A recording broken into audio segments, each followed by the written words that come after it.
ಇವತ್ತಿನ ವಿಡಿಯೋದಲ್ಲಿ ನಾವು ನಿಂತ್ಕೊಂಡಿರುವ ಲಕ್ಷ್ಮಿ ಫೋಟೋ ಆಗಿರ್ಬೋದು ಅಥವಾ ವಿಗ್ರಹನೇ ಆಗಿರ್ಬೋದು ನಾವು ಮನೆಯಲ್ಲಿ ಇಟ್ಬಿಟ್ಟು ಯಾಕೆ ಪೂಜೆ ಮಾಡೋದಿಲ್ಲ ಅಂತ ಇವತ್ತಿನ ವಿಡಿಯೋದಲ್ಲಿ ತಿಳ್ಕೊಳ್ಳೋಣ. ದೇವರು ಮತ್ತು ದೇವತೆಗಳ ವಿಗ್ರಹವನ್ನು ಪೂಜೆಗಾಗಿ ಮನೆಯಲ್ಲಿ ಇಡಲಾಗುತ್ತೆ.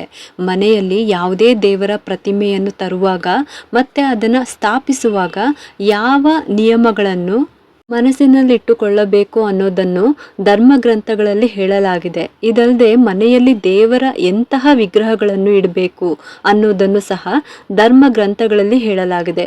ಲಕ್ಷ್ಮೀ ದೇವಿಯ ಯಾವ ರೀತಿಯ ವಿಗ್ರಹ ಮನೆಯಲ್ಲಿ ಇದ್ದರೆ ಒಳ್ಳೆಯದು ನೋಡೋಣ. ಮನೆಯಲ್ಲಿ ಆರ್ಥಿಕ ಪರಿಸ್ಥಿತಿ ಉತ್ತಮವಾಗಿರಲು ಹೆಚ್ಚಾಗಿ ಲಕ್ಷ್ಮೀ ದೇವಿಯ ವಿಗ್ರಹ ಅಥವಾ ಫೋಟೋ ಮನೆಯಲ್ಲಿಡುತ್ತೇವೆ. ಜನರು ತಮ್ಮ ಮನೆಗಳಲ್ಲಿ ನಿಂತಿರುವ ದೇವರ ವಿಗ್ರಹವನ್ನು ಇಡ್ತಾರೆ.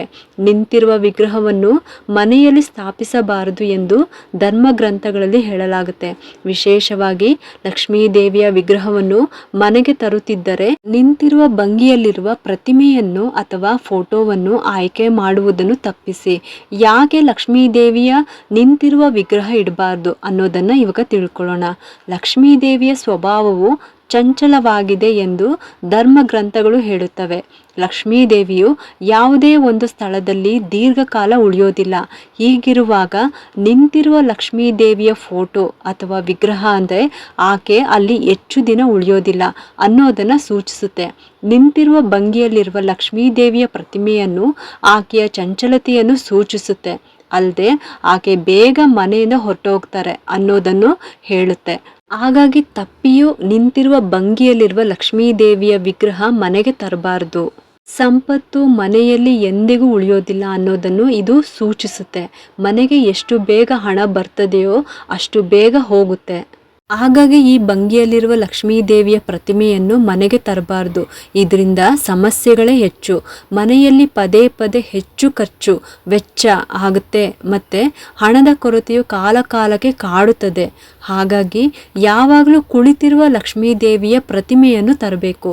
ಕಮಲದ ಮೇಲೆ ಕುಳಿತಿರುವ ಲಕ್ಷ್ಮೀ ದೇವಿಯ ಪ್ರತಿಮೆಯು ತಾಯಿ ಲಕ್ಷ್ಮೀ ಮನೆಯಲ್ಲಿ ಶಾಶ್ವತ ನಿವಾಸವನ್ನು ಹೊಂದಿದ್ದಾಳೆ ಮತ್ತು ಅವಳ ಕೃಪೆ ನಮ್ಮ ಮೇಲೆ ಉಳಿದಿದೆ ಅನ್ನೋದನ್ನು ಸೂಚಿಸುತ್ತೆ. ಕುಳಿತಿರುವ ಲಕ್ಷ್ಮೀ ದೇವಿಯ ಪ್ರತಿಮೆಯು ಸಂತೋಷ ಮತ್ತು ಸಮೃದ್ಧಿಯ ಸಂಕೇತವಾಗಿದೆ. ಜೊತೆ ತಿಳ್ಕೊಂಡ್ರಿ ಅಲ್ವಾ? ನಿಂತಿರುವ ಲಕ್ಷ್ಮೀ ದೇವಿ ಫೋಟೋ ಆಗಿರ್ಬೋದು ಅಥವಾ ವಿಗ್ರಹನೇ ಆಗಿರ್ಬೋದು ಮನೆಯಲ್ಲಿ ಇಟ್ಬಿಟ್ಟು ನಾವು ಯಾಕೆ ಪೂಜೆ ಮಾಡೋದಿಲ್ಲ ಅನ್ನೋ ವಿಚಾರವನ್ನು ಇವತ್ತಿನ ವಿಡಿಯೋದಲ್ಲಿ ಸಂಪೂರ್ಣವಾಗಿ ತಿಳಿಸಿದ್ದೀನಿ. ನಿಮಗೆಲ್ಲರಿಗೂ ಈ ಒಂದು ವಿಡಿಯೋ ಇಷ್ಟ ಆಗಿದ್ದರೆ ಒಂದು ಲೈಕ್ ಮಾಡಿ, ಶೇರ್ ಮಾಡಿ ಮತ್ತು ಸಬ್ಸ್ಕ್ರೈಬ್ ಮಾಡಲು ಮರಿಬೇಡಿ. ಯಾಕೆಂದರೆ ನೀವು ಮಾಡುವ ಒಂದು ಸಬ್ಸ್ಕ್ರೈಬಿಂದ ನಮ್ಮಂತಹ ಸಣ್ಣ ಸಣ್ಣ ಚಾನಲ್ಸ್ಗೆ ಒಂದು ಸಪೋರ್ಟ್ ಮಾಡ್ದಂಗೆ ಆಗುತ್ತೆ. ಮತ್ತೆ ಸಿಗ್ತೀನಿ ಮುಂದಿನ ಹೊಸ ವಿಡಿಯೋದೊಂದಿಗೆ ಅಂತ ಹೇಳುತ್ತಾ ಈ ವಿಡಿಯೋನ ಮುಗಿಸ್ತಾ ಇದ್ದೀನಿ. ಸರ್ವೇ ಜನ ಸುಖಿನೋ ಭವಂತು.